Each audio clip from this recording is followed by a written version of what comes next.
Hola, hola, buen día para todos. Nos encontramos en esta nueva emisión de Tómate un espacio con tu alma. Hoy hablando del camino de la depresión. La depresión, vaya tema, mi esposo me había dicho por fin que hablas de ese tema porque casi no lo tocas. En todo este tiempo que llevo en las redes es un tema que cojo siempre como por los laditos, porque es un tema muy fuerte y porque podríamos durar hablando todo un año del tema y de diferentes cositas que se dan por ahí. Por eso pensando mucho para este live qué era lo que quería hacer con ustedes, si les iba a describir lo que era la depresión, cómo se trata, cuáles son los síntomas, decía, no, es que eso tú lo vas a encontrar en todas partes, eso tú lo encuentras en internet facilísimo, o no, la información siempre está, pero decidí que algo que no está es hablarles de mí y desde mi historia empezar a encadenar con diferentes cositas que tienen que ver con este proceso y este camino de la depresión en nuestra vida.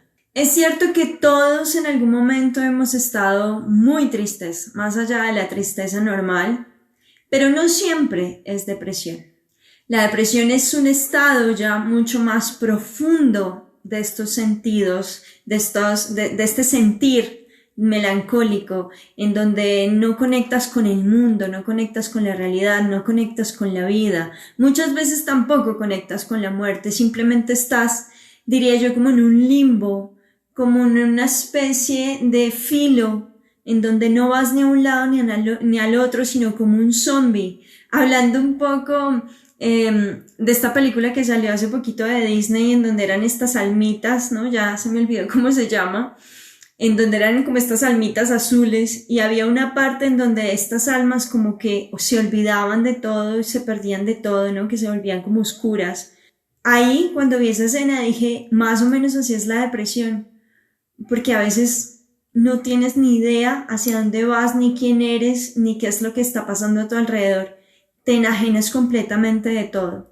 Así que si alguna vez lo has sentido, si alguna vez lo has vivido, espero que escucharme el día de hoy te ayude un poco a decir, ok, pues no estoy tan solo, no estoy tan loca, o es hora de buscar ayuda, que también es una opción muy válida. Bien, diría yo, y en el análisis que he hecho durante toda mi vida de lo que ha sido la depresión, diría yo que no solamente fue cuando me diagnosticaron el momento cúspide en donde yo tenía estas situaciones particulares de conexión con la depresión, con la melancolía, sino sentiría yo que toda mi vida. Porque cuando hago un barrido hacia atrás, desde que era muy pequeña, siempre tenía problemas para tener amigos, para concentrarme en el colegio, nunca tenía ganas de ir al colegio como tal, siempre quería como enfermarme, quería que algo me pasara, en mi mente siempre decía, ojalá que amanezca enferma y no tenga que salir de casa. Obviamente todos los niños en algún momento no queremos ir a la escuela, pero en mi caso era algo tan repetitivo y cuando tenía que hablar en público, cuando tenía que interactuar con alguien, siempre sentía un vacío en el estómago en donde no sabía cómo hacerlo, me perdía por completo, ¿no? Entonces, esta desconexión con el mundo, esta desconexión con lo que yo era, esta desconexión con una infancia que yo podría considerar que es lo normal, que eso es otra cosa que vamos a hablar ahorita, me hacía pensar que quizá no era tan feliz. Hay algo dentro de toda esta clasificación de lo que son los trastornos afectivos que se llama distimia, que hagan de cuenta es como una depresión en un nivel mucho más suave, pero crónico, o sea, mucho más largo en el tiempo. Y el tema con la distimia es que como es más suave, muchas veces la gente puede vivir años y años y años con esto sin saber que lo está padeciendo. Así que le decía yo a mi madre, bueno, quizá mamá nunca estuvo del todo bien. Pero fue a los 14 años cuando ¡pum!, todo estalló. Creo yo que parte del desarrollo, parte de toda esta historia que les dije yo del abuso sexual del live pasado, fueron un catalizador. en donde todo aquello que se estaba empezando ahí a guardar, en donde todo aquello que estaba ahí como enquilosándose, estalló de la manera más brutal posible. La primera vez que sentí que ya no podía más, lo que hice fue empezar a tomar unas tijeras y rayarme las palmas de las manos. Esto fue más o menos a los 14, si no estoy mal. Y bueno, le mostré a mi hermano, y mi hermano era pues mucho más jovencito que yo, era un niño, se asustó bastante pero no dijo nada, porque no sabíamos qué hacer con esa información. Nunca se lo dije a mi madre en ese momento. Pero cuando llegó la hora de ir al colegio el otro día, ¿qué hacía yo con las manos todas cortadas? ¿Qué hacía? Así que me vendé como en una pañoleta, suponiendo que nadie se iba a dar cuenta de nada, pero estando en el colegio no me sentía para nada bien, sentía un vacío en el estómago, todo el tiempo tenía náuseas, empecé a sentir como que la gente me miraba extraño y desperté sin darme cuenta de lo que era en ese momento, pero tuve un ataque de pánico. Y al sentir que me iba a morir, lo primero que dije fue, necesito ayuda, salí corriendo y busqué a la psicóloga del colegio. Pues bueno, como algunos de ustedes sabrán, lo que hacemos los profesionales de la salud es que cuando está en riesgo la vida del paciente tenemos que activar las rutas. Así que ella llamó a mi familia, vino mi madre por mí y me remitieron a psiquiatría para ver qué era lo que estaba pasando. Llegué al psiquiatra, se hizo todo el proceso de diagnóstico, me dijeron, bueno, tienes una depresión, vamos a medicarte, pero yo estaba tan mal que no tenía ganas de volver al colegio, ya no quería vivir mi vida. ¿Qué fue lo que pasó? Que esta psicóloga, y ahí les cuento entonces por qué rayos, ¿no? Terminé siendo yo psicóloga, a pesar de todo, creo que tenía todavía esperanza en mi vida. Esta psicóloga lo que hizo fue reunir a todo el salón, ¿no? A todas mis compañeras, fuera de que yo no era la más popular, siempre había sido como la niña más retraída, la rarita. Les dijo a todas que yo me había cortado, pero que no era culpa de nadie, que estuvieran muy tranquilas, pues nadie sabía nada, así que lo que ella hizo fue exponerme frente a todo el mundo. Así que eso empeoró 1000 veces la situación porque, mierda, o sea, tenía esta depresión tan absurda, este dolor con la vida y ahora estaba etiquetada como la loca que se corta. No quería volver a ese lugar. Sentía pánico de pensar que tenía que volver al colegio. Así que me retiré por ese año, estaba transitando 9º. Me tuve que retirar, no podía afrontar esto que me había pasado. Así que primer punto, y esto va para todos los profesionales, es una cosa loca la responsabilidad que tenemos frente al paciente. Cualquier paso en falso que damos podemos arruinarle la vida en un instante a un niño o a un adolescente o a cualquier ser humano. Así que ojo ahí, muy conscientes siempre de qué es lo que estamos haciendo. Siento yo que ella quiso hacerlo mejor, pero no obró desde la conciencia, ni siquiera desde los parámetros legales y éticos desde el cual se debe mover digamos que un terapeuta, un psicólogo, un profesional de la salud. Pues muy bien, termino yo fuera del colegio, súper medicada, ahí empecé mi camino con la fluoxetina, recuerdan esa época. Mi madre trabajaba como loca porque no quería que yo tomara los medicamentos genéricos, sino que me compró lo mejor que podía. Asistí a citas psiquiátricas cada 8 días y en todo este vaivén varias veces sentí que iba al pozo. Y aquí empezamos a hablar un poquito de los síntomas de la depresión para quienes de pronto quieran saber un poco si están dentro de este cuadro o no. Varía mucho, ¿vale? Pero en mi caso dormía demasiado. Todo el tiempo quería dormir, todo el tiempo me sentía cansada, todo el tiempo sentía físicamente que me pesaba la vida, así que no quería abrir los ojos, dormía muchísimo. Pero también está quien tiene insomnio todo el tiempo, que no puede conciliar el sueño. Entonces, ahí es uno de los parámetros para que tú digas, ok, esto es una señal de alerta.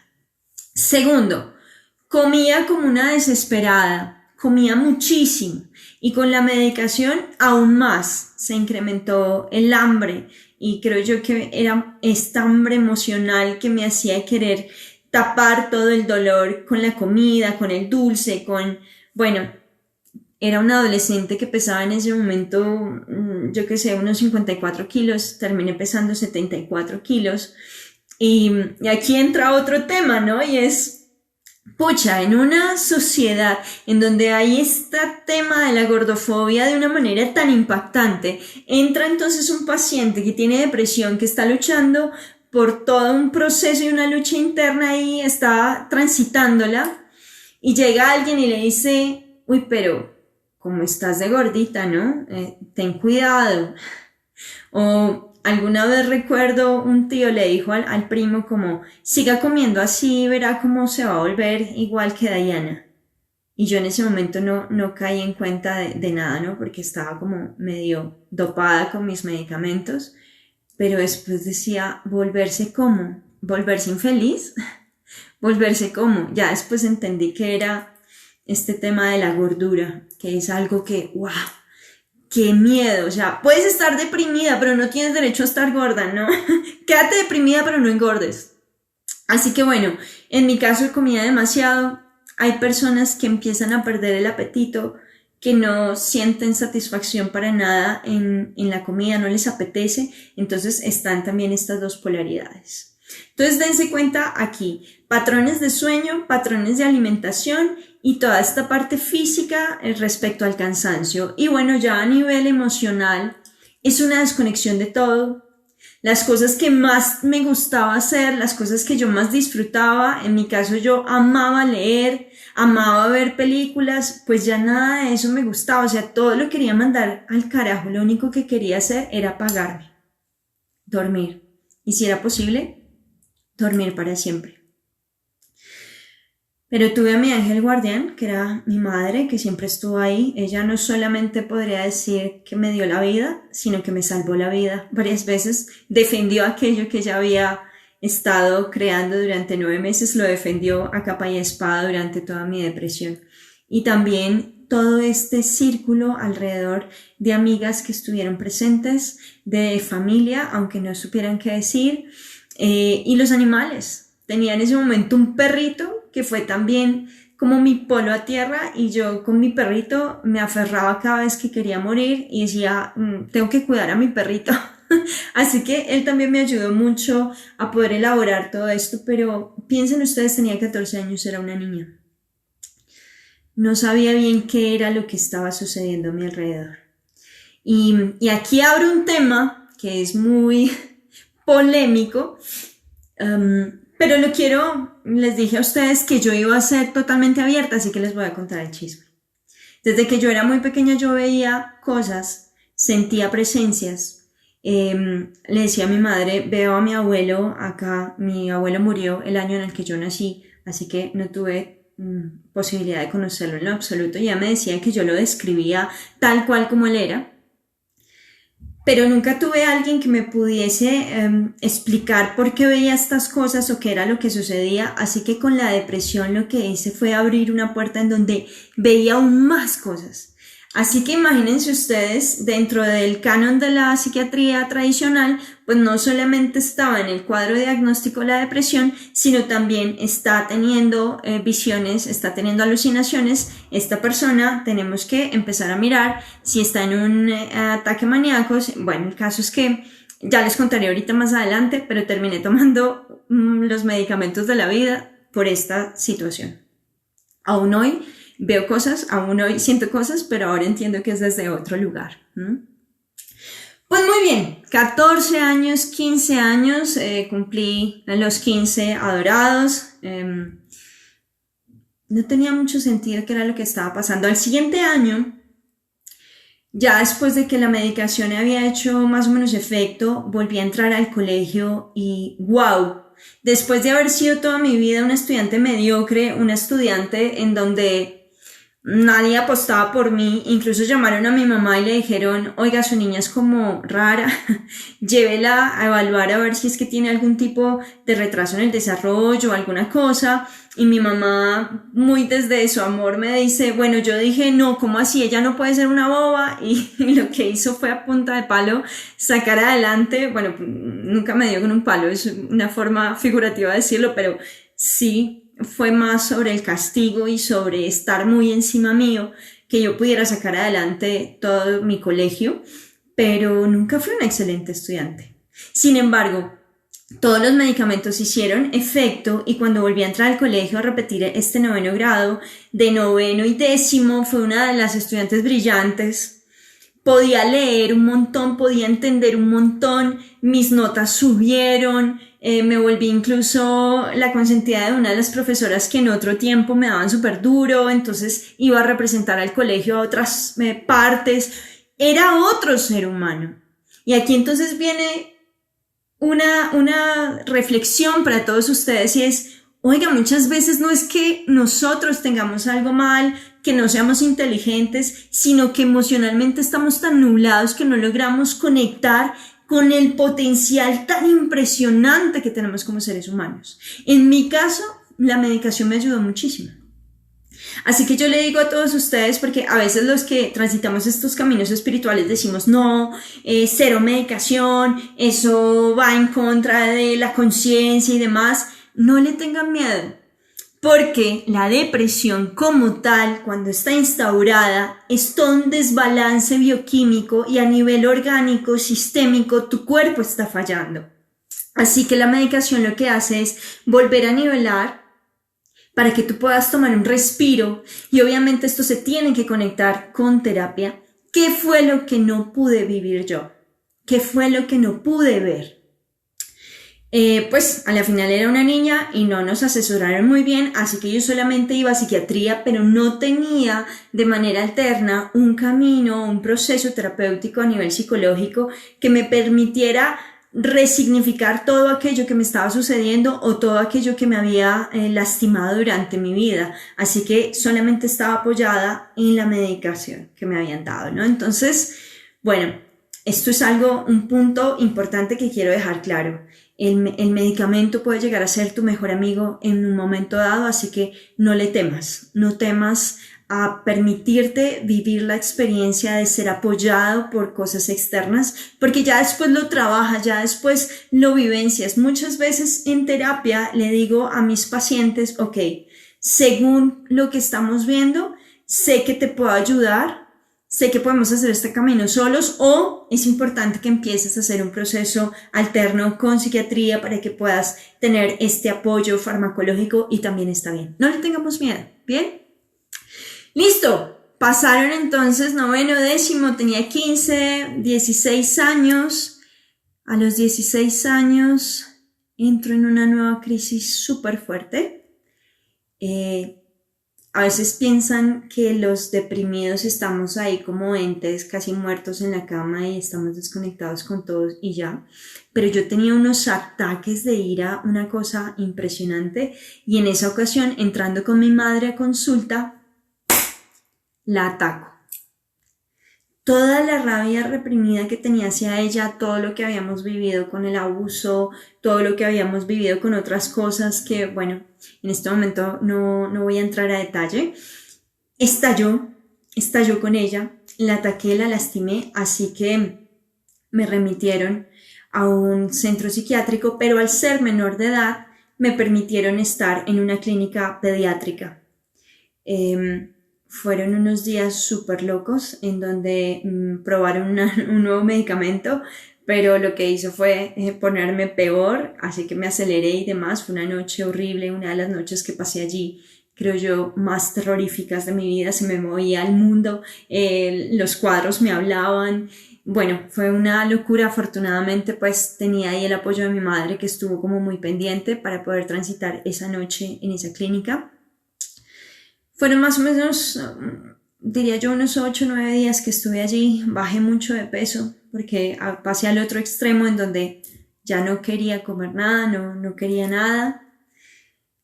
Y fue muy gracioso porque como estaba en una clínica pediátrica, pues no habían otras personas que tuvieran esta condición a nivel mental, sino que tenía un niñito como de unos 2 años con una traqueotomía luchando por su vida y su papá ahí con él todo el tiempo. Pues mierda, o sea, esto fue un impulso, pero al mismo tiempo fue una doble sensación de culpa. Así que salí con la sensación de decir, oiga, este niñito de 2 años está a punto de morirse, pero está luchando por su vida, su papá la lucha con toda la fuerza, el niñito no podía ni comer, o sea, con esta traqueotomía era una cosa impresionante, y yo decía, ¿y yo qué estoy haciendo con mi vida? O sea, ¿por qué me siento así? Mi vida está bien, a la final pues no me ha pasado cosas como tan terribles. Mierda, o sea, volvemos a lo mismo, ¿por qué nos vamos a comparar? Así que tenía la depresión y ahora tenía una culpa horrible por no querer vivir, sabiendo que había personas peor que yo, ¿no? Entonces estaba jugando esta lucha interna de decir, mierda, tengo que salir de aquí porque qué boba, ¿no? ¿Por qué soy tan boba? ¿Por qué tengo que estar en este lugar de oscuridad cuando mi vida, pues a la final está muy bien? Pero no tenía que ver conmigo. Había un desbalance ahí detrás. Así que no vale que te culpes. No importa si tienes la vida más perfecta a la luz de los demás, es tu proceso y tu proceso es totalmente válido. Y volvemos a lo mismo que les reiteraba la vez pasada, no te compares con nadie. Siempre va a haber personas que estén peor que tú y siempre va a haber personas que estén mejor que tú, pero en este momento, en esta instancia en donde tú te sientes así, es totalmente válido porque algo está pasando. Y de pronto en la superficie no se vea, pero por debajo está moviendo muchísimas cosas, ¿bien? Aquí, Cata, tú nos dices, a veces nosotros creemos que nuestros problemas no importan solo porque alguien está peor. Así es. Y a la final lo que estamos haciendo es nuevamente revictimizándonos, lastimándonos, dejándonos de lado, así que eso lo que va a hacer es empeorar aún más la situación. En vez de salir adelante, en vez de potenciarte, lo que vas a hacer es sentir la tristeza y la culpa todavía mucho más profundamente. Entonces, wow, qué importante es darnos ese valor y darnos ese amor frente a aquello que estamos experimentando, frente a aquello que estamos viviendo. Deja que el resto del mundo siga su curso, que el resto de las personas vivan como tengan que vivirlo. Pues muy bien, salgo de esta clínica psiquiátrica nuevamente, me ponen otro medicamento, ya ni me acuerdo por cuántos pasé. Mi madre me sigue acompañando, logro entonces terminar más o menos mi proceso escolar, vuelvo nuevamente a estabilizarme. Pero llega este momento en donde, como en 11, ya en el último trimestre, ya para acabar, me da un ataque de pánico nuevamente. Hacía mucho tiempo no lo sentía. ¿Cómo es un ataque de pánico? En ese momento lo que sentí es que todas las caras de las personas se volvían más grandes. Ellos eran mucho más grandes que yo.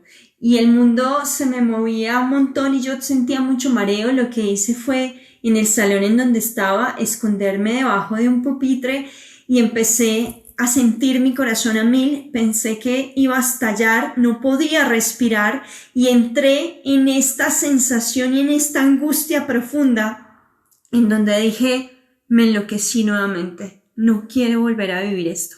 Venía súper bien, ¿no? Venía siendo representante de muchas cosas, me había ido bien en el colegio por fin, mejor dicho, yo me sentía en la cima y caigo nuevamente. Así que me recoge una amiga en ese momento, voy al baño, me quedo ahí encerrada y la verdad no me acuerdo de nada más. Solo sé que volví a mi casa, el psiquiatra dijo, no la obliguemos a ir más. Como era tan buena estudiante, como había resaltado tanto, entonces mi madre fue al colegio a hablar, a ver qué podíamos hacer. Pues bueno, los profesores dijeron, no pasa nada, ellos me ayudaron, como yo había tenido notas tan altas y demás, ya faltaba muy poquito para terminar el colegio, me dejaron graduar. Ese fue un regalo muy grande que tuve porque no hubiera podido finalizar. Y uno de los como de los momentos cúspide de todo adolescente es poder ir a su ceremonia de graduación, recoger su diploma, pues no pude hacerlo. Estaba en casa en pijama, totalmente enajenada, vuelta a nada, y mi madre tuvo que ir en representación mía a recoger el diploma. Aún hoy lo recuerdo y se me aprieta el corazón, porque son momentos que definitivamente no van a regresar, pero era lo que había en ese instante. Así que no pude graduarme con el resto de la gente, no pude celebrar porque físicamente no podía levantarme de la cama. Me sentía totalmente derrotada. Y aquí podríamos decir, no, entonces, ¿qué fue lo que te pasó? ¿Por qué volviste a vivirlo? Desbalance bioquímico. Y no tiene nada que ver con la vida o con lo que estuviera pasando afuera. Y entonces aquí viene otro punto importante y es, nunca culpes a la persona de lo que siente. Porque si tiene alguna otra enfermedad física, la gente nunca le va a decir como, ay, oye, pero ya deja de tener diabetes y ya cómete un dulce, ¿no? ¿Qué problema?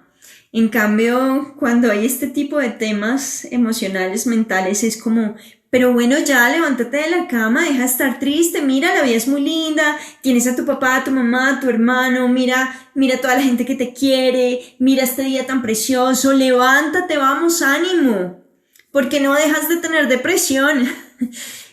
No entendemos y le tenemos tanto miedo a lo que no entendemos que tratamos de negarlo lo más que se pueda.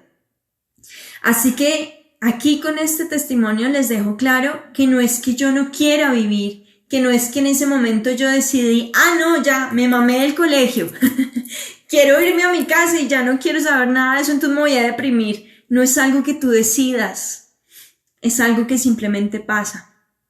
Así que bueno, entré otra vez en otro bache de profundidad, una de las profundidades más grandes de mi vida. Así que ya me había cortado las manos, no les conté, pero durante todo este proceso me hacía muchas laceraciones, como una manera de poder de alguna manera trascender el dolor físico, trascender el dolor emocional a través del dolor físico. Sentir cómo las hojas de los cuchillos pasaban por la piel, sentir la sangre, era una manera de extraer el dolor tan grande que tenía dentro. Así que no todas las personas que se cortan es porque se quieran matar. Es simplemente una manera de liberar el dolor. Ya después yo decía, ¿cómo mierdas voy a andar en la vida mostrando mis cicatrices? Y ahora lo hago con todo el orgullo del mundo. Pero recuerdo en alguna época que me subía al bus y me cogía y pues eran cicatrices muy recientes, se veían bastante y la gente me miraba como, Dios mío, ¿qué es eso? Tápenle los ojos a los niños. Qué temor el que le tenemos a esto. Qué miedo tan grande el que le tenemos como sociedad. Por eso no nos permitimos ni siquiera escuchar lo que tienen estas personas para decirnos. Pues muy bien. Llegaron, entonces, como yo ya tenía 18 años, llegó un momento en el que mi madre dejó los medicamentos, fue a hacer no me acuerdo qué cosa, y yo dije, aquí es mi oportunidad, aquí la voy a tomar, ya no quiero más esto en mi vida. Así que tomé todos los ansiolíticos que teníamos, todo era Amiprasol, si no estoy mal en esa época, y me los tomé todos. Me los tomé todos y me entré a bañar. Y me despedí. Así que mi madre llegó y cuando la vida no quiere que te vayas, no importa qué hagas, que no te vas. Y por eso en este proceso de COVID-19 yo siempre he dicho, si te toca, aunque te quites, y si no te toca, aunque te pongas. Y por más que yo quise morirme, alguna cosa siempre pasaba para que yo siguiera aquí. Así que mi madre alcanzó a ver una pequeña fracción de la caja en su bolso que no estaba como ella la había dejado y eso le llamó la atención y ahí mismo se lanzó a ver. Me había tomado todas las pastillas, así que entró rápidamente. Alcanzó a sacarme de la bañera Y empieza entonces otro proceso. Llegamos otra vez a donde mi psiquiatra dice, toca remitirla nuevamente, así que termino yendo a la clínica psiquiátrica La Paz, en Bogotá, y ahí entra otro tema importante aquí es, ya no estaba en una clínica pediátrica, ya no estaba con el lindo niño luchando por su vida, estaba en medio de un montón de personas con un sufrimiento emocional, perdón la expresión, pero súper hijueputa. Qué dolor el que tú puedes ver en este tipo de clínicas. Y qué enajenación de los profesionales que trabajan con nosotros. Estaba muerta del susto, era un lugar súper grande en donde yo sentía que me iba a morir, que me iba a pasar algo. Llamaba a mi madre y le decía, perdóname, no lo vuelvo a hacer, por favor, sácame de aquí. Había unos pasillos que eran para mujeres, otros pasillos que eran para hombres, y la enfermera me hizo el tour por todas partes y lo que me dijo fue, ten cuidado con los hombres, trata de andar siempre en grupo. ¿Qué? ¿Qué es esta mierda? ¿En dónde estoy? Mi vida está corriendo peligro. Yo me quería morir, pero no así. No quiero que me hagan nada. Así que entré en un pánico total. El caso es que esa noche, me dejaron al lado de mi compañera. También estaba transitando por unos procesos depresivos súper fuertes y también le gustaba incendiar cosas, así que podrán ustedes imaginarse. Estábamos al lado también del pabellón en donde tenían a todas las personas que consumían drogas y en la noche abrían la puerta para que ellos pasaran a sus habitaciones, así que todo el tiempo tenía muchísimo miedo. No voy a poder sobrevivir a esto. Esa noche fuimos a cenar y servían un montón de comida y recuerdo mucho, nunca voy a olvidar la imagen de una mujer muy delgada, más o menos a unos 3 metros, mirándome fijamente mientras que un enfermero estaba detrás de ella cuidando que comiera todo, casi obligándola a comer. Supongo que tenía algún tipo de trastorno alimenticio, pero ver su rostro, ver el sufrimiento que tenía y cómo la obligaban a comer de esa manera. ¿En qué momento los seres humanos perdemos la conexión con el otro a tal punto que no entendemos cuál es el dolor que hay detrás? Fui a que el psiquiatra me mirara y con todo esto de que veía cosas y que escuchaba cosas y toda la combinación, terminaron dándome un diagnóstico bipolar, con episodios maníacos, alucinatorios, y salí con 5 medicamentos diferentes de esa clínica. Y he de decirles que estaba totalmente embotada, no sabía ni quién era. Pero al lado de otras personas que estaban conmigo, La Paz recibe muchos militares, muchas personas que han estado en las fuerzas militares y que han tenido procesos complicados de estrés postraumático o han desarrollado también esquizofrenias. Pues de forma graciosa terminé volviéndome amiga de varios de ellos y ellos fueron quienes me protegieron en esos días. Eran unos hombres grandotes, pero también con mucho dolor. Uno de ellos, que era el Guajiro, lo recuerdo mucho, me contó la historia de cómo terminó en una emboscada. Mataron a todo su pelotón, él alcanzó a sobrevivir, pero tuvo que sacar pedazos de sus compañeros de allí.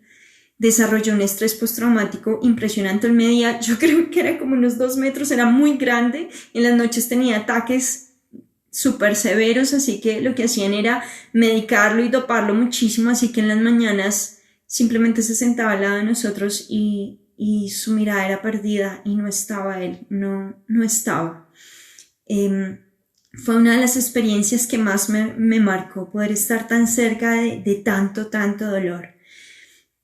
Contrario a la otra clínica, después de que yo me hice amiga de todos ellos, después de conocer tantas historias de gente que había ahí, de gente también que tenía estas sensaciones de ver cosas, de predecir cosas y que lo que habían dicho era que estaban locos y los mandaban a los psiquiátricos, después entendí que no, que muchos de nosotros no estamos locos, sino que simplemente vemos cosas diferentes a lo que ve la gente normal. Hay de todo. Y yo digo que ojalá todos nosotros en algún momento pudiésemos ir y ver de cerca cuál es la experiencia de todas estas personas en una clínica psiquiátrica. Es algo de no creer, es algo impactante, súper fuerte. Voy a parar aquí para leer algo que nos está diciendo Isa. El hecho de que tú nos cuentes tu historia es maravilloso porque sabemos que realmente nos escucharás y entenderás con amor. Muchas gracias, Isa. Creo que esa es una de mis mis frases bandera, y es creo que soy una muy buena acompañante en la medida que ya he pasado también al otro lado del escritorio, así que así es, lo hago con mucho amor y con mucha empatía porque pasé por ahí.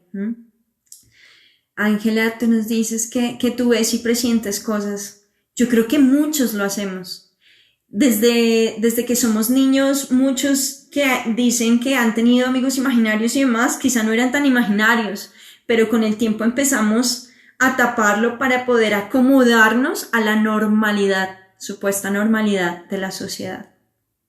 Bueno, pues era la época de Navidad, se acercaba Navidad, yo no quería salir de la clínica, no quería ir a casa, no quería estar con mis padres, no quería estar con mi familia. Sentía que había encontrado gente que realmente me entendía estando ahí internada. Quería quedarme en esa clínica para siempre. Pero mi sistema de salud decidió que no iba a pagar más tiempo, así que tenía que salir sí o sí. Salí súper dopada, salí tomando hasta litio, bueno, de todo. Fuimos con mi psiquiatra, el que estuvo acompañándome todo ese tiempo. Y nunca voy a olvidar esto. Puso encima un libro de psiquiatría, me miró a los ojos, miró a mi madre y dijo, llevamos varios años luchando con Diana, o sea, llevamos ya 4 años juntos. He leído todo lo que he podido leer, he investigado todo lo que he podido investigar, hemos trabajado con los medicamentos más avanzados que hay frente a la depresión. Cierra el libro y dice, ya no sé qué más hacer. Me rindo. En ese momento a mí se me cayó el mundo. Porque si él no iba a poder ayudarme, entonces ¿quién? Fue muy duro afrontar que quizá esta lucha no la iba a poder superar. Y lo recuerdo y me emociona mucho porque, juepucha, que alguien esté acompañándote tanto tiempo, alguien que sabía tanto y te dijera, no puedo hacer nada por ti, te cierra por completo y sientes que ya no hay nada más para ti, no vas a poder superarlo. Así que él dijo, la última herramienta que se me ocurre es hacer terapia electroconvulsiva. No sé si ustedes recuerdan en estos psiquiátricos de película que muestran a las personas cuando las electrocutan, que les ponen como shocks. Esto es real, esto pasó durante muchos años y lo más gracioso de todo es que sí funciona. Pero en mi caso, con mi madre, que siempre estuvo ahí luchándola, logró averiguar una nueva estrategia, una nueva herramienta que era como estos choques, pero mucho más decentes, mucho más localizados, así que no generaba todo este caos de lo que era electrocutarte puro y duro, sino que permitía estimular ciertas zonas del cerebro para poder sacar adelante lo que estaba mal, ¿no? Entonces llegamos donde el doctor Bobadilla, que es un psiquiatra que amo, adoro, y él traía eso como algo novedoso aquí a Colombia en esa época. En este momento no lo recuerdo bien, pero era como terapia transcranial, bueno, algo así. Ya después, si quieren, les cuento, o si alguien necesita el dato, se los consigo, no duden en preguntarme. Bien, entonces, esta terapia lo que hizo fue resetear una parte de mi cerebro que no estaba funcionando bien. Y por fin pude salir adelante, pude respirar. Desde allí empecé otra vez mi vida. No tuve que volver a tomar medicamentos, no tuve que volver a estar en psiquiatra mucho tiempo, pero ¿Qué pasaba con todo lo que yo había vivido en mi interior? Decidí entrar a estudiar psicología para poder entender un poco qué fue lo que pasó en mi vida. ¿Qué acabo de vivir? 5 años luchando con algo que no entiendo. Así que decidí estudiar psicología. La gran mayoría de gente, ¿no? Entra a la entrevista y dice, bueno, yo quiero estudiar psicología porque yo me siento muy conectada con la gente, porque soy muy bueno dando consejos, ¿no? Un montón de cosas muy tiernas, muy reales, no lo desestimo. Pero en mi caso, lo que yo dije fue algo muy real. Entro a estudiar psicología para poder entender mi propia locura. Bueno, esa fue la marcación para que me hicieran seguimiento después durante la carrera, pero bueno, pues todo estuvo bien. En evidencia, pues fue evidente que no tuve que necesitar mucho apoyo porque estaba muy bien, porque salí adelante, fui de las mejores estudiantes, tuve de los mejores promedios durante mi carrera, era brillante en todas las intervenciones que hacía. Llegué ya a noveno semestre en donde debía hacer mis prácticas clínicas y entrar a interactuar con otros y se me rompió otra vez el mundo respecto a lo que era la psicología porque comprendí que la manera como yo había aprendido a manejar los procesos psicológicos del ser humano eran totalmente enajenados de lo que yo sentía que debía ser. Así que ahí fue cuando empecé a buscar más profundo sobre estos temas espirituales, llegué al camino de la terapia transpersonal, llegué al camino de las constelaciones familiares y en todo ese trasegar del que ya les he contado fue donde pude finalmente hacer un proceso en donde pudiera integrar todo el dolor, todas las experiencias y todo lo que había en mí. Por favor, la terapia no tiene por qué darte vergüenza. Es que todos los seres humanos deberíamos hacer terapia. No, pero es que yo estoy súper bien, yo manejo mi vida súper bien. Sí, la puedes manejar súper bien, pero debajo de ese súper bien a veces hay cosas que no alcanzamos a ver y que tarde o temprano salen a la luz y entonces eres una persona enojona o eres una persona melancólica o eres una persona que manipula a todos, que quiere controlarlo todo y sentimos que es que yo soy así, punto. Resulta que no, acuérdense de lo que les conté hace un ratico.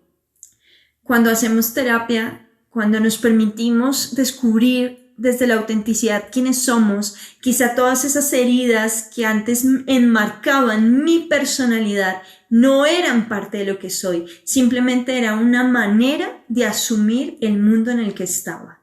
Entonces, descúbrete a esta nueva luz a través de procesos terapéuticos. No tengas temor, no tengas vergüenza de ser quien pide ayuda, quien quiere seguir creciendo, quien quiere tomar las riendas de su vida.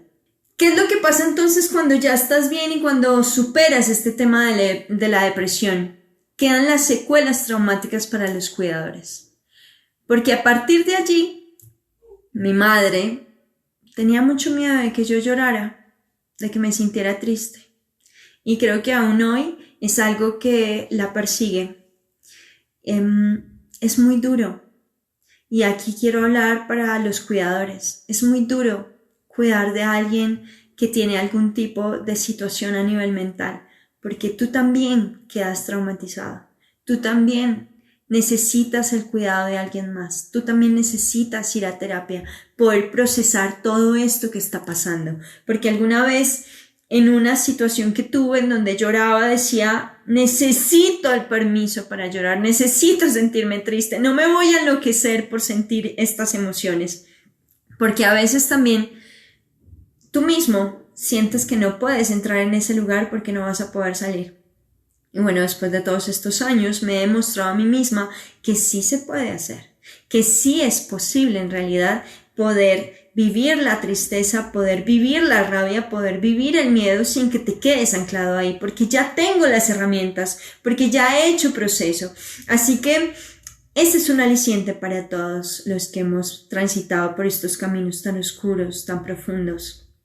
Siempre hay esta posibilidad de que lo puedas manejar, de que lo puedas vivenciar. Hace poco grabé un live en donde les decía a todos, este tema de la maternidad me abrió profundamente todas estas heridas del pasado en donde tenía que afrontar mucho dolor y mucha tristeza. Algunos pensaron que yo estaba transitando este tipo de depresión postparto, pero no, era tristeza. Incluso hay como un término que en este momento no recuerdo cómo se llama, de aquellas mamás que tenemos un hijo y entramos como en este mood. Si de pronto, Angie, me estás escuchando y me lanzas ahí el dato para decirlo. Porque todos pasamos por temas de dolor, todos pasamos por tránsitos en donde vemos la cueva y queremos entrar hasta lo más profundo y quedarnos ahí en la oscuridad un rato. Y eso no quiere decir que te vayas a quedar anclado a la depresión. Es que eso es la vida. Eso es vivir. Nunca la vida va a ser algo plano en donde todo el tiempo estés muerto de la risa y feliz y disfrutando, sino que tiene estos altibajos en donde también tienes que luchar con cosas que van pasando y tienes que vivir desde ahí con tus emociones y con todo lo que se esté moviendo. ¿Bien? Ok. Esta es mi historia. Ay, gracias, Angie. Baby Blues, para que sepan las mamás que están transitando por estos procesos, que no te estás enloqueciendo, que es parte de nuestros procesos hormonales, emocionales, el trasnocho, el cambio en todo lo que es tu vida, así que no tengas miedo en ese momento de pedir ayuda también. Afortunadamente, y pues aquí con Diana, que ha sido como mi ángel guardián de la maternidad, nos hemos apoyado mucho, siempre necesitamos esta red. Sea con este tema de la maternidad o sea con cualquier tema que sientas que te está desbordando. Es importante tener amigos, es importante tener una red de apoyo y es importante tener un terapeuta, porque no siempre tenemos amigos. Yo también en algún momento los perdí todos por mi depresión. Pues muy bien, esta es mi historia, esto fue lo que me pasó. Esta es la manera como yo lo transité. Quizá muchos de ustedes encuentren puntos en común o quizá no tengan nada que ver con su historia, pero puedan sentir, oiga, yo en algún momento también me he sentido loco. También tengo derecho a expresarlo, así que esa es mi invitación. Ahora, para cerrar un poco ya este espacio, vamos con este tema que yo les decía en la invitación y es, ¿para qué vivimos la depresión? Hay múltiples explicaciones de lo que es la depresión, desde donde te pares. Pero hoy yo me quiero quedar con una que dijo un maestro en mi época que estaba estudiando constelaciones familiares y que me enamoró profundamente. Decía, la depresión muchas veces es una manera de entrar en modo ahorro de energía. ¿Recuerdan ustedes cuando el celular ya se está quedando sin batería, que automáticamente puede disparar un mecanismo de ahorro de energía para que no muera, para que pueda sobrevivir ese tiempito mientras lo vuelves a conectar? Pues muy bien, él decía, la depresión muchas veces nos pone en este modo ahorro de energía en donde no nos movemos mucho, en donde estamos lentos, en donde necesitamos parar, en donde no podemos trabajar, no podemos concentrarnos, no podemos hacer nada más que estar con nosotros mismos, porque es un proceso de ir hacia adentro profundamente, de poder escucharte para poder tomar fuerzas y seguir avanti en la vida y en el cambio que te está esperando en este mundo interior. Así que para mí tuvo mucho sentido, solamente que algunos lo vivimos más años, otros simplemente es un proceso transitorio, pero siempre la depresión nos está trayendo un mensaje. En mi caso, el haber estado deprimida tanto tiempo me permitió tener una conexión profunda con todo lo que es la magia y la complejidad del tejido de lo que es el ser humano. Por eso me enamoré de este camino terapéutico. De otra manera quizá nunca lo hubiera visto. Yo quería estudiar medicina y solamente fue a través de este proceso que dije, no, me quiero dedicar a hacer algo que tenga que ver con la investigación de la psique humana, de entender qué es lo que pasa allí, que es tan complejo. Así que, bajo esa perspectiva, para mí, el camino de la depresión me trajo a poder estar con ustedes. El camino de la depresión me trajo a poder tener las herramientas para acompañarlos y, como decía Isa, sintiéndolos y amándolos mucho más porque entiendo en carne propia lo que se vive desde ese lugar. Así que, ¿cuál es el aprendizaje para ti en este tema de la depresión? ¿Cuál es el aprendizaje que has podido sacar en todos estos tránsitos de tristeza, de dolor, de vivencias complicadas? Esa siempre es la propuesta a nivel terapéutico. Que dejemos de estar preguntándonos, pero ¿por qué me pasó a mí? ¿Por qué yo tuve que vivir esto? Sino, ¿para qué lo viví? ¿Cuál es la enseñanza? ¿Cuál es ese ancla que te permite decir, ok, puedo agradecer a este momento duro porque gracias a eso hoy descubro esta otra parte de mí que no hubiera visto? Así que, bien, quiero abrir el chat para que hablemos un poco sobre este tema de la depresión, qué es lo que sientes que estás aprendiendo o qué quisieras preguntar. Vuelvo y les recuerdo, soy terapeuta, así que quien quiera hacer alguna pregunta, alguna duda que tenga, por favor no duden en preguntar, o también sobre mi vida, está perfecto. Agradezco, Ángela, que nos compartas todo este tema de las cosas que sientes y que percibes, pero no es el tema central de hoy. Si quieres vamos a hacer otro porque también para mí es un tema que me apasiona, pero hoy quiero respetar el espacio de las personas que están conectadas con este tema de la depresión y el dolor, así que pido que el chat sea para este tema de ¿cuándo te has sentido en estos espacios incluso de me voy a enloquecer, no sé quién soy? ¿Y qué has aprendido de eso? Así que si alguien quiere hacer alguna pregunta, si alguien quiere agregar algo más antes de que vayamos cerrando. Daya abre un grupo de apoyo y de experiencias con los que estamos aquí. Me parece súper, me parece una muy buena idea. Vale, me parece muy bien. Déjame entonces lo pienso, lo masticamos un poquito y podemos hacer una especie de círculo de palabra, se llama círculo de palabra, en donde podamos poner todo esto entre nosotros. Bueno, ya estás tú y estoy yo, así que vamos a ver quién más sale y vemos cómo tejemos este espacio. ¿Te parece? Muy bien, muchas gracias por tu sugerencia. ¿Ser una persona altamente sensible predispone a la depresión? Son dos experiencias distintas, porque tú puedes ser una persona muy sensible, pero estar conectado también con las herramientas que te permitan manejar esta sensibilidad. La depresión, obviamente, es un disparo al cerebro en donde la bioquímica se cambia por completo, pero no tiene que ver con la alta sensibilidad que tengas a los estímulos interiores o externos, sino con un desbalance total. Entonces, podrían en algún momento estar correlacionados, pero no necesariamente estén directamente causales uno con el otro, ¿vale? Sin embargo, quien es altamente sensible en los procesos, digamos, en donde se hace como este listadito de síntomas o de criterios, está esta partecita en donde se dice que vivimos un poco bajo estas neuronas espejo de la melancolía, ¿no? De sentir muchísimo el dolor y la tristeza de otros.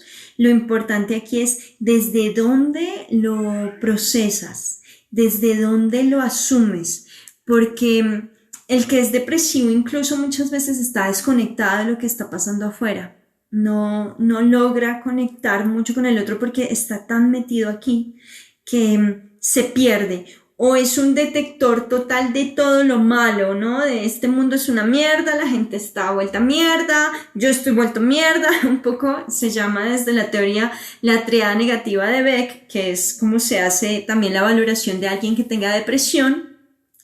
Pero hay una desconexión profunda, diría yo, cuando estamos deprimidos. Hay una desconexión profunda con el mundo, contrario a lo que pasa con una persona que es altamente sensible, que está hiperconectado con el otro siempre, ¿no?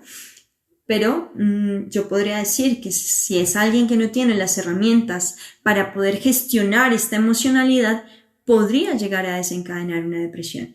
En mi caso la depresión era, con un lindo título, depresión severa de tipo endógeno. Lo que quiere decir era que una depresión muy fuerte de tipo endógeno significa que era por mi desbalance bioquímico, pero muchas veces la depresión es desencadenada por situaciones que se viven a nivel externo. Así que si una persona altamente sensible no tiene las capacidades ni las herramientas para gestionar sus emociones, podría desencadenarlo, podría llegar a ser. Bueno, Cata me hizo una pregunta y justamente ahí ya la estaba elaborando cuando se los dije.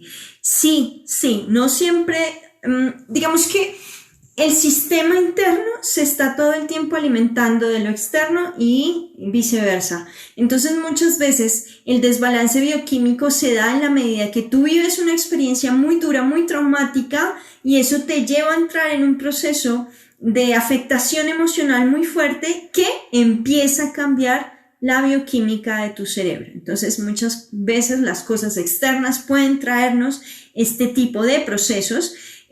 Ahorita con el COVID y con toda esta situación que ha sucedido, muchos pacientes que han salido del COVID han tenido estrés postraumático y posteriormente han entrado en procesos depresivos muy grandes a raíz de haber tenido una experiencia tan fuerte y tan cercana a la muerte o a la enfermedad.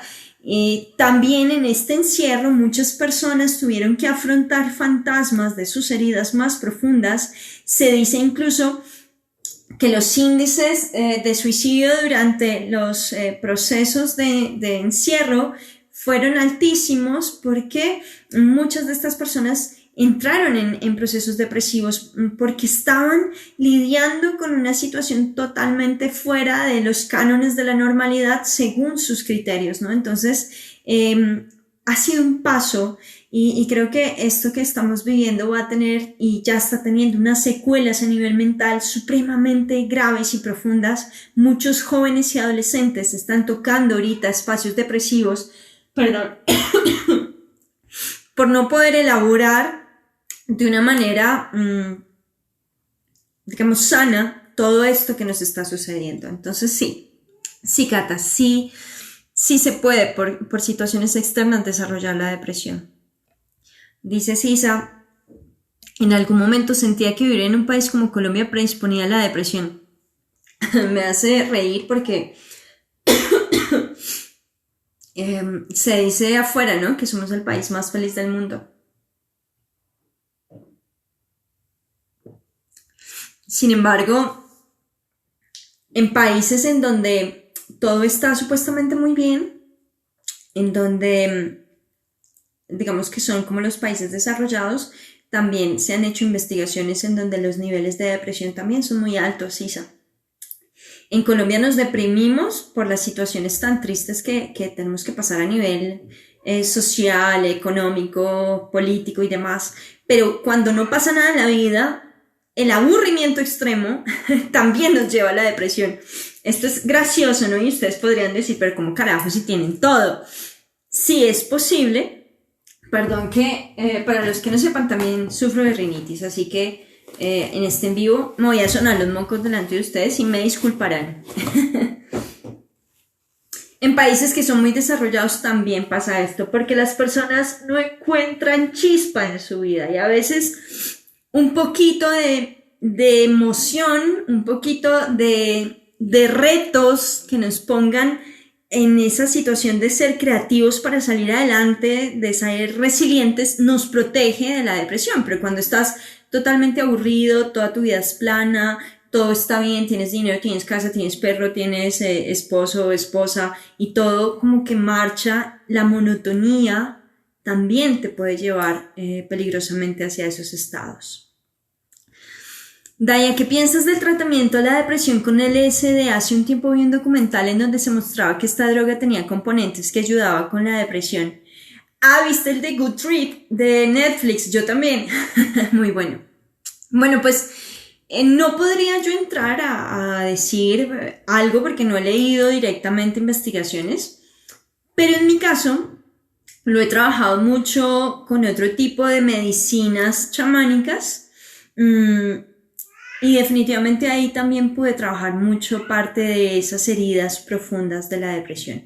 El LSD fue prohibido más o menos hacia los años 60, fue el boom, y después fue prohibido cuando empezaron a ver que podía llegar a tener ciertas consecuencias. A partir de allí sale un loquillo que amo, que es Stanislav Grof, y dice, esperen un momento, porque cuando yo trabajaba con mis pacientes aplicábamos el LSD para lograr tener estos estados expansivos de conciencia, y el efecto duraba poco, se acababa y el paciente como que bajaba muy rápido y no podían terminar de elaborar.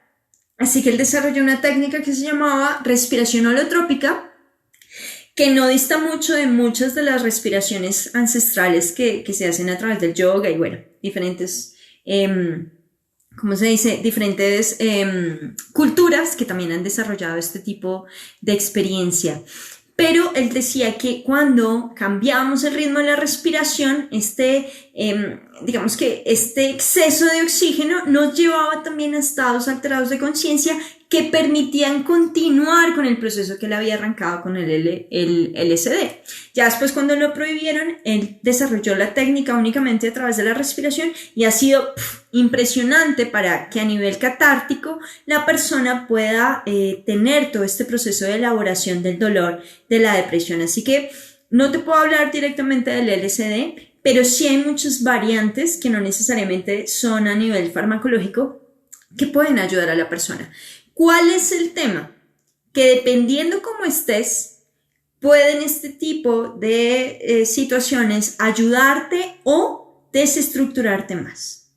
Así que tienen que ser con un acompañamiento muy serio, tienen que ser con personas que realmente conozcas. No es que tú estés deprimido y estés tomando ciertos medicamentos y te vayas a hacer un viaje de yagé por allá súper comercial en donde nadie te cuida ni nadie ni siquiera te pregunta, oye, ¿qué antecedentes psiquiátricos tienes? Porque esto puede llegar a ser muy, muy peligroso. Así que yo recomiendo que se haga con mucho cuidado, que se tome esto con pinzas. Yo no voy a decirte tómalo o déjalo, sino investiga muy bien. En mi caso, tuve ya que haber pasado por todo un proceso a nivel psiquiátrico, con medicamentos, con todo esto que les conté, y ya ir a elaborar allá el resto de cosas que había vivido, ya no solamente con el tema de la bioquímica, sino con todas estas heridas profundas que hay allí, que se enmarcan en un quiste que fácilmente queda ahí atrapado y por más que tú le hagas no logras ver, y este tipo de experiencias en donde la conciencia se expande te permite conectar con hitos profundos que dicen, aquí fue que empezó todo. Entonces para mí fue muy bueno, pero después de haber hecho todo un proceso. Hola Alonso, gracias por estar aquí. A ver, te voy a leer. Simón, ay, Cata, creo que me has escuchado. ¿Sabes qué? Voy a chismosear quién es. No te puedo hablar de esta persona porque no, ni idea. Me han corchado en un en vivo. Alonso, una vez leí que en el ideario colectivo consideramos que el contrario a la depresión es la felicidad, cuando en realidad es la esperanza. ¿Cuál sería el antagonista de la depresión? Me has dejado pensando. La esperanza.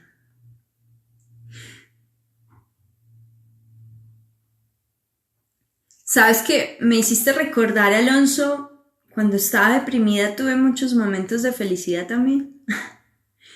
Una persona deprimida no necesariamente es el cliché del que está tirado en una cama llorando todo el día. Muchas veces sonreímos, muchas veces podemos sentir felicidad, pero es algo que pasa. Cuando estamos deprimidos, en mi caso, mi depresión lo que me llevó a sentir era que no había nada en este mundo para mí. No había nada que me interesara. No había nada que me conectara con la vida. Yo diría que la depresión está todo el tiempo jugando en esta danza entre el eros y el tánatos. El sentir la pulsión que te lleva hacia la vida y la pulsión que te lleva hacia la muerte. La esperanza, ¿qué es? Yo diría que la esperanza está como en la mitad, tratando de equilibrar, tratando de entender que la vida y la muerte siempre están juntos, porque yo a partir de la depresión perdí mucho el miedo a la muerte. Me parecía una experiencia súper linda, súper natural. Incluso hay muchas personas que me dicen, pero deja de estar hablando de cosas tan fatalistas, ¿por qué piensas en la muerte? Y yo le decía, ¿y por qué no? Si pensamos tanto en la vida, ¿por qué no pensar en la muerte también? Bueno, yo podría decir que sí, que la esperanza de quedarte, esperanza de saber cómo quedarte sería. La depresión es cerrar la puerta y decir ya no va más, esto se acabó. Así que me gusta tu postura, Alonso, gracias. Quiero que se queden con esto que acabo de sentir, ¿no? Esta pulsión entre la vida y la muerte. ¿Le tienes miedo a la muerte? Porque muchas veces lo que hacemos para evitar la depresión es pensar que estamos muy conectados a la vida, temiéndole todo el tiempo a la muerte, entonces ni siquiera vivimos, sino que estamos huyendo de morir.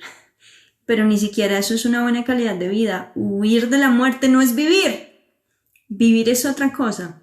Vivir es conectar plenamente con el placer. Cata nos dice, la gimnasta de los juegos... ¡Ah, sí! No, es que yo soy malísima para los nombres. Gracias. La gimnasta de los Juegos Olímpicos. Venga, miramos qué hora es. Ya nos estamos pasando. Voy a hacer un comentario sobre esta mujer y cerramos. Eso es saber voltear hacia ti mismo y pasar por encima de la presión que hay alrededor. Porque no se imaginan la vergüenza que yo tenía todo el tiempo cuando me decían, oye, pero ¿por qué no lo intentas? ¿Por qué no te levantas de la cama? ¿Por qué no intentas salir al sol? Mira qué bonita es la vida. La gente siempre va a querer que tú estés en un lugar en donde ellos consideran que es saludable. Pero todo esto parte de las creencias del otro, no de tus propias creencias ni de lo que necesitas. Nadie más que tú sabe qué es lo que necesitas aquí adentro. Y más cuando eres una figura pública, la presión es triple.